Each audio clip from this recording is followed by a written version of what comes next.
নমস্কার বন্ধুরা, লাবণী পাকঘরে আপনাদের সবাইকে স্বাগত। তো আজকে আমি এবার প্রত্যেক দিনের মতো নতুন রেসিপি নিয়ে চলে এসেছি আপনাদের সামনে। আজকে একটা নতুন রেসিপি কি বানাতে চলেছি, সঙ্গে থেকে দেখতে থাকুন। আজকে আমি আর আগে বলছি না কি বানাবো, আপনারা সঙ্গে থেকে দেখুন, আমি পরে বলছি কি বানাচ্ছি।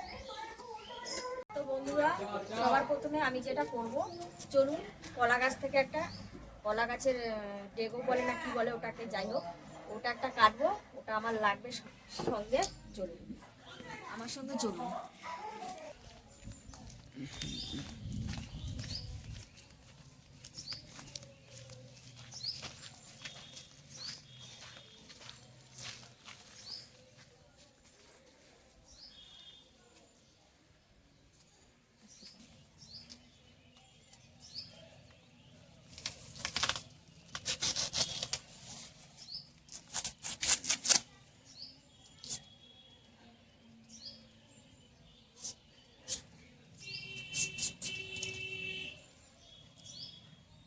চলুন, এই ডেগোটা আমার লাগবে, এটা আমি কেটে নিয়েছি। আজকে আমি যেটা বানাতে চলেছি সেটা হলো ছাঁচ পিঠে আমি দুধে ভিজাবো।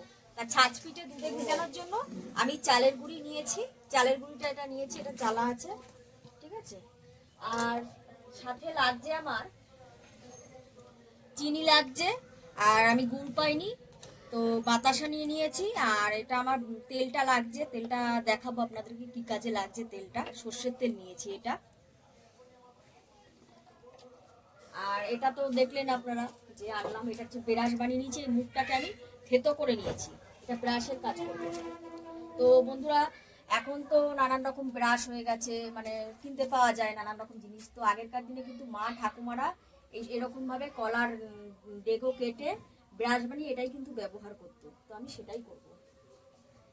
আর লাগছে আমার নারকেল লাগবে, আর সাথে লাগছে তেজপাতা। তো আমি সবার প্রথমে জল গরম বসিয়ে দেবো, তার জন্য আমি উনুনটা ধরিয়ে দিচ্ছি।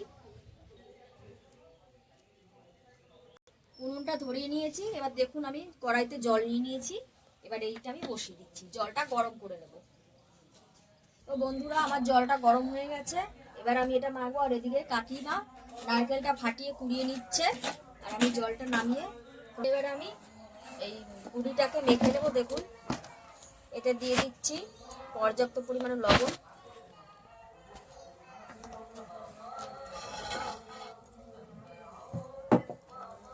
লবণটা দিয়ে মেখে নিয়েছি, লবণ দিয়ে।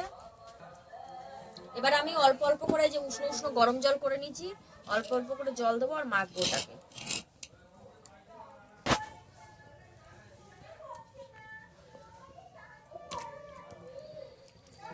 এরকম অল্প অল্প করে জল দেবেন প্রথমে, তারপরে মাখবেন। বেশি একবার জল দেবেন না, বুঝে বুঝে মাখতে হবে কতটা জল লাগে, মাখতে হবে আর দেখতে হবে কতটা জল লাগে। জাল দেবো। দেখুন, এই দুধটা আমি ঘরে অলরেডি ভালো মতন ফুটিয়ে নিয়েছি দুধটাকে। হ্যাঁ, এটা 1 কেজি মতন দুধ ছিল, এটাকে ফুটিয়ে নিয়েছি। তবু আমি এই দুধটা একটু বসিয়ে দেবো, এটা গরম হতে থাক, ততক্ষণ আমি মাখাটা রেডি করি। তো কিন্তু আরো জল লাগবে, আরো জল লাগবে। দেখুন জল দিচ্ছি।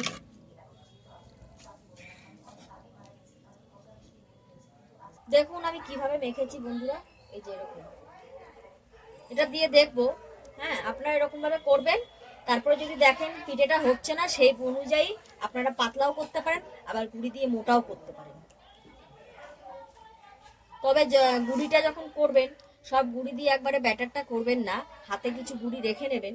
কারণ ধরুন আপনারা নতুন করবেন পিঠেটা, কেউ ধরো অনেকেই আছে জানে না করতে, তো সেই আপনি কি করবেন, গুঁড়ি হাতে রেখে দিলে যে যদি পাতলা হয়ে যায় তাহলে গুঁড়িটা আবার ওখানে অ্যাড করা যাবে। এইভাবে করতে হবে।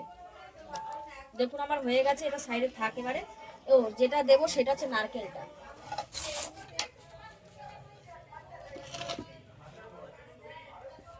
নারকেলটা আমি এতে দিয়ে দেবো।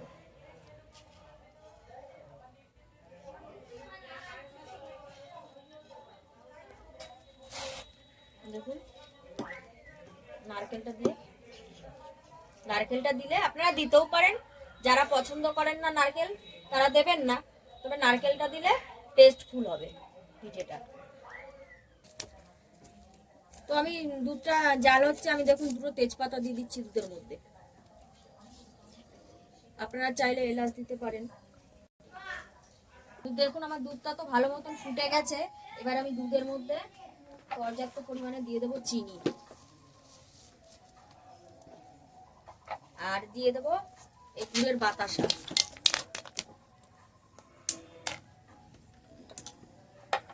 এবার দুধটাকে না এটা দিয়ে বেশ বন্ধুরা বেশি ফুটাবো না, দুধটা যদি কেটে যায় আপনারা চাইলে গুড়ও দিতে পারেন।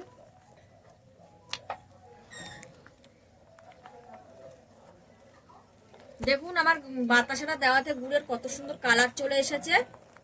দেখুন আমার বাতাসাটা দিয়ে ভালো করে ফুটানো হয়ে গেছে। এবার আমি এটা সাইডে নামিয়ে রাখবো।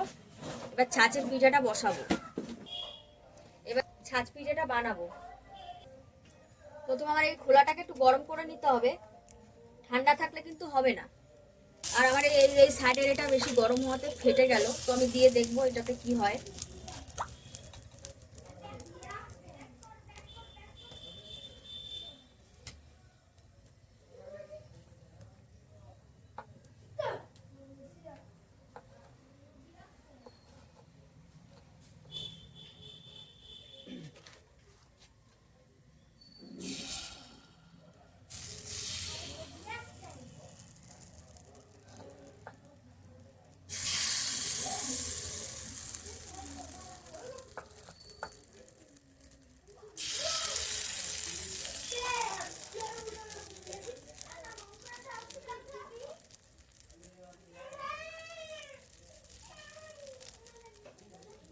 এবার আমি ঢাকনাটা দিয়ে দেবো।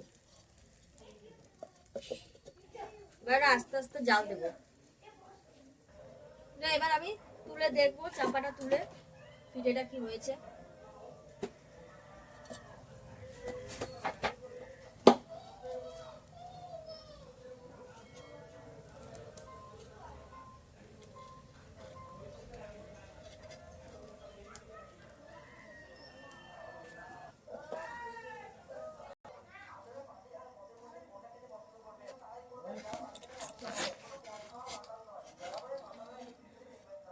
দেখুন বন্ধুরা আমার পিঠেগুলো কিরকম ফুলেছে, পিঠেগুলো হয়ে গেছে।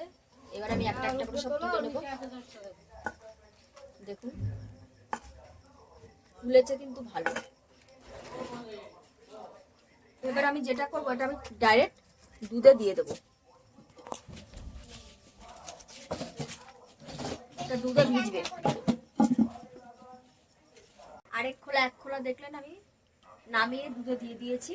এবার আমি আরেক খোলা করে নেব। যখন দেবেন এরকম ভাবে ভালো করে নাড়িয়ে নেবেন, নাহলে উপরে পাতলা আর নিচে গাঢ়টা রয়ে যাবে।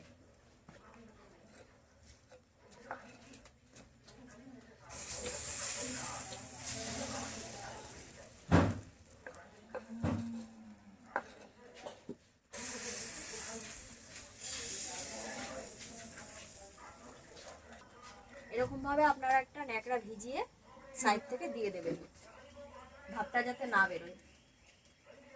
আস্তে আস্তে জাল দিতে হবে।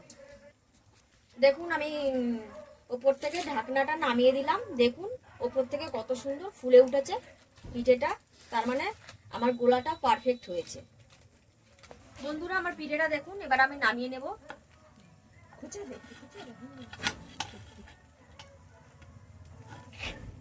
দেখুন দেখুন কত সুন্দর হয়ে গেছে, দেখেছেন একটু পুরো পুড়ে গেছে। এটা আমি এবার দুধের মধ্যে ডাইরেক্ট দিয়ে দেবো। এই পোড়াতে কোনো ব্যাপার না, হালকা হালকা পুড়েছে। বন্ধুরা আপনাদেরকে একটা পিঠে দেখাবো বলে রেখেছি। দেখুন পিঠেটা ছেড়েছি কত সুন্দর জালি জালি হয়েছে, তার মানে পিঠেটা পুরো পারফেক্ট হয়েছে। দেখেছেন উপর থেকে এরকম জাল জাল হয়েছে।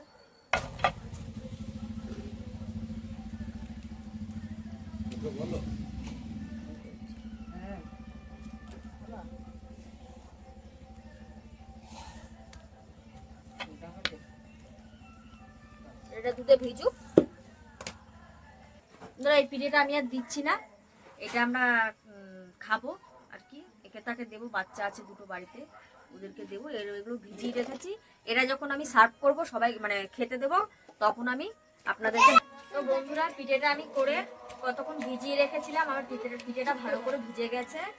এবারে আমার এক ভাসুরজি এসছে, ভাসুরের মেয়ে হয়, আমাদের মেয়ে হয়, তো ওকে আমি পিঠেটা দেবো, ও খেয়ে বলবে আপনাদেরকে পিঠেটা কেমন হয়েছে। দেখুন, তুলতে পারছি না, এত নরম হয়েছে।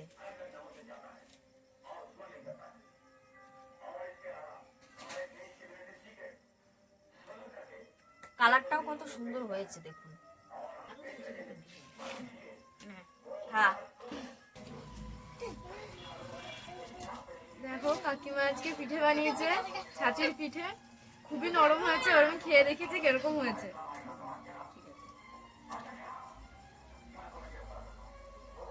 দারুণ হয়েছে, খুব ভালোই লাগছে খেতে। দেখো কাকিমা কিভাবে পিঠেটা বানিয়েছে, তোমরা তো সবাই দেখতেই পাবে। আর তোমরা এরকম ভাবে পিঠেটা বানিয়ে খাবে বাড়িতে, খুবই ভালো হয়েছে পিঠেটা। আর সাবস্ক্রাইব, বেল আইকন প্রেস আর একটু লাইক করে দেবেন আর শেয়ার করে দেবেন। বন্ধুরা, দেখলেন আমাদের এই মেয়ে খেয়ে বললো পিঠেটা কেমন হয়েছে খেতে।